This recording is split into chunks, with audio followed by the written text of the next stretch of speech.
20-24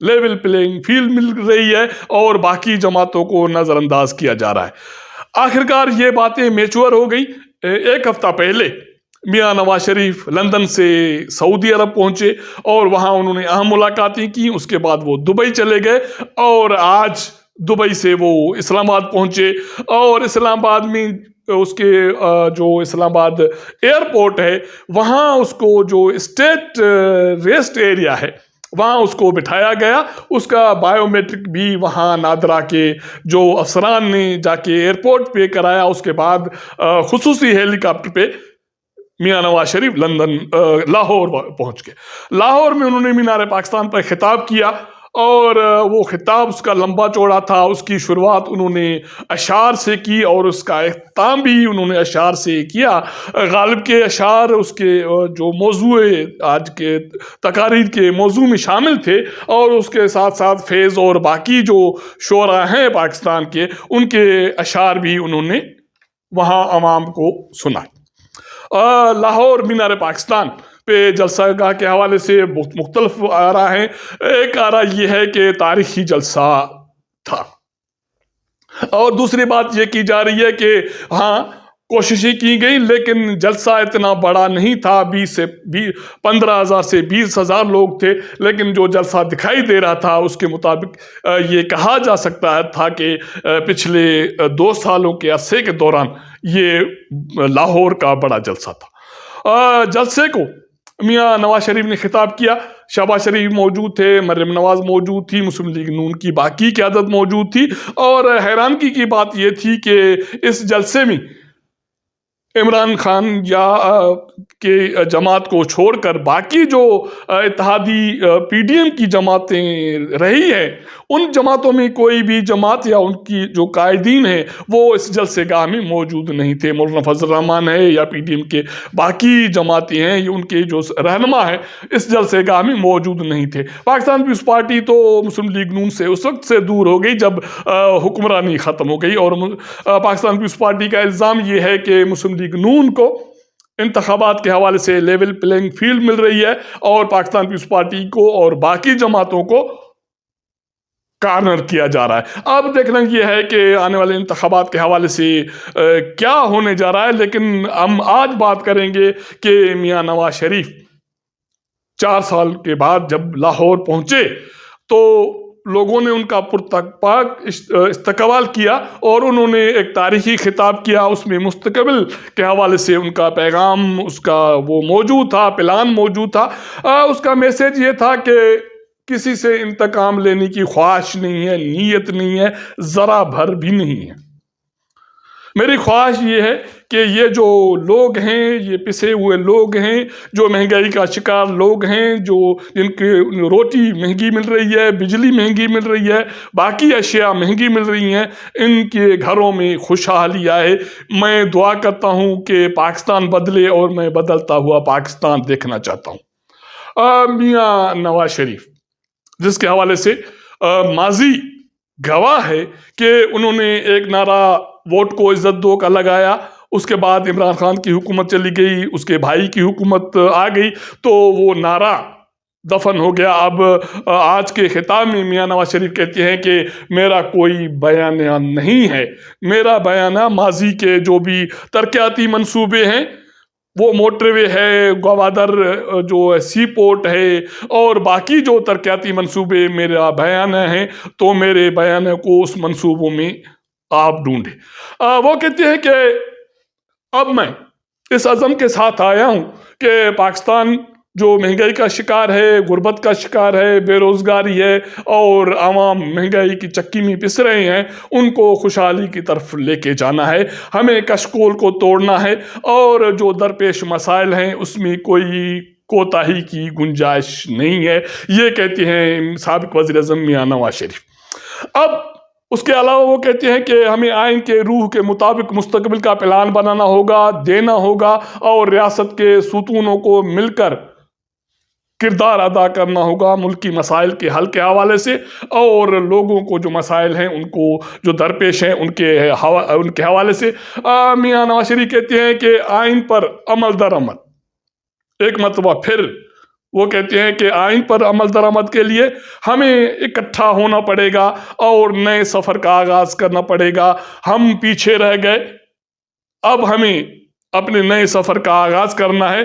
اب سوال یہ اٹھتا ہے کہ میاں نواز شریف جنہوں نے ماضی کو درگزر کیا، نظر انداز کیا اور انتقام کی کوئی بات نہیں کر رہے، اور کہتے ہیں کہ میں نے صبر کا دامن پکڑے رکھا ہے اور میری دعا ہے کہ پاکستان خوشحالی کی طرف بڑھے.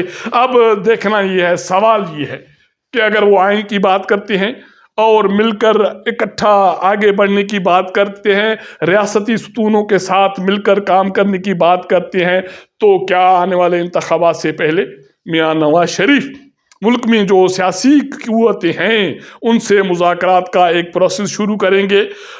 اور تحریک انصاف جن کے حوالے سے ان کو شکوک ہیں، شبہات ہیں اور ان کو اعتراضات ہیں کہ ماضی میں ان کو اقدار دینے کے لیے اس کی حکومت کو نکالا گیا، اسے العزیزیہ اسٹیل مل کیس میں، ایون فیلڈ کیس میں سزا ہوئی اور اس کو وزارت عظمیٰ کے عہدے سے ہٹایا گیا. تو کیا ایک مرتبہ پھر میاں نواز شریف عمران خان کی طرف، تحریک انصاف کی طرف، پاکستان پیپلز پارٹی کی طرف اور باقی جو سیاسی قوتیں ہیں صوبائی سطح پہ، قومی سطح پر، ان کے طرف اتحاد کا، بھائی چارے کا اور مل بیچنے کے لیے ہاتھ بڑھائیں گے یا سولو فلائٹ کریں گے؟ کیونکہ ہونا تو یہ چاہیے تھا کہ آج مینار پاکستان میں جو جلسہ ہوا اس میں پی ڈی ایم کے اتحادی رہنما ہونے چاہیے تھے. پاکستان پیپلز پارٹی کو تو ویسے بھی نہیں آنا، کیونکہ پاکستان پیپلز پارٹی کو میں نے پہلے بھی ذکر کیا، شکایت یہ ہے کہ اقدار آنے والے دنوں میں ایک مرتبہ پھر میاں نواز شریف کو ملنے جا رہا ہے، اس کو لیول پلینگ فیلڈ مل رہی ہے. اور یہ الزامات اسلام آباد کے جو صحافی ہیں وہ بھی لگا رہے ہیں کہ میاں نواز شریف کی جو موجودہ واپسی ہے وہ ریلیف کے ذریعے ہوئی ہے، اس کو ریلیف دیا گیا ہے اور اس کو اسٹیٹ پروٹوکول آلموسٹ مل گیا ہے اسٹیبلشمنٹ سے. اب میاں نواز شریف یا مسلم لیگ نون کا کوئی جھگڑا نہیں ہے، یہی پیغام دیا ہے میاں نواز شریف نے اپنے خطاب میں. اور اس کے بعد انہوں نے یہ دعا کیا ہے کہ پاکستان کی ترقی، اس کی خوشحالی، ان کے مسائل کا حل، عوام کی خوشحالی، سیاسی جماعتوں کی اولت ہونی چاہیے. اور انہوں نے اپنی تقریر کے شروعات میں یہ بات تو ضرور کی کہ میں نے ملک کو ایٹمی طاقت بنایا، بجلی سستی کی، روٹی سستی کی، چینی سستی کی، اور یہاں کمیونیکیشن یا روڈز یا موٹر وے کا جال بچھایا. میں نے میٹرو شروع کی اور میٹرو ٹرین منصوبے شروع کیے. گوادر جو بندرگاہ جو پروجیکٹ ہے وہ میں نے پایا تکمیل کو پہنچایا. سی پیک کو میں نے عملی جامہ پہنایا، لیکن اس کے باوجود میری حکومت کو گرایا گیا، مجھے نکالا گیا. یہ کون لوگ ہیں؟ یہ کون سے کردار ہیں؟ یہ سوال تو انہوں نے ضرور اٹھایا، لیکن آگے چل کر انہوں نے یہ واضح پیغام دیا کہ میرا کوئی جھگڑا نہیں ہے، کوئی انتقام کسی سے نہیں لینا اور مل کے آگے بڑھنا ہے. اب اس کا آج پہلا دن تھا. مریم نواز نے خطاب کیا، شہباز شریف نے خطاب کیا اور باقی سیاسی جماعتوں جو ہیں اتحادی جماعتوں میں جے یو آئی اور باقی اکا دکا جماعتوں نے میاں نواز شریف کی واپسی کو ویلکم کیا. باقی سیاسی جماعتیں خاموش رہیں. اب دیکھنا یہ ہے کہ میاں نواز شریف کے خطاب کے رد عمل میں باقی جو سیاسی جماعتیں ہیں اور جن کو انتخابات میں مسلم لیگ نون کے ساتھ مقابلے میں جانا ہے، ان کا پیغام، ان کا رد عمل کیا آتا ہے. اور کل سے جو نیا سورج طلوع ہوگا، میاں نواز شریف لاہور میں موجود ہوں گے اور وہ باضابطہ طور پر سیاسی اپنی سرگرمیوں کا آغاز کریں گے لاہور سے. اس کے بعد انتخابات کا عمل ہونا ہے اور انتخابات تو ویسے بھی جنوری کے آخر میں ہونے ہیں. اس عرصے میں اور اس میں تقریباً 2 ماہ کا عرصہ ہے. اب 2 ماہ کے عرصے میں اب دیکھنا یہ ہے کہ ریاست کے ستون، سیاسی جماعتیں، میاں نواز شریف، مسلم لیگ نون، یہ ساری جو میاں نواز شریف کے پیغام کی روشنی میں کس کا کیا کردار ہوتا ہے اور مستقبل کے حوالے سے پاکستان اور پاکستان کی سیاست، پاکستان کی معیشت، آنے والے انتخابات کی صورتحال کس طرح بڑھتی ہے، ہم آپ کو گاہے باگاہے اپڈیٹ کرتے رہیں گے۔ اگر ہمارا یہ ولاگ پسند آئے تو اپنا فیڈ بیک دیجئے گا، ہمارا یہ پروگرام لائک کیجئے گا، شیئر کیجئے گا۔ آپ کے ساتھ ملاقات کریں گے اگلے پروگرام میں، تب تک اجازت دیجئے گا۔ اللہ حافظ۔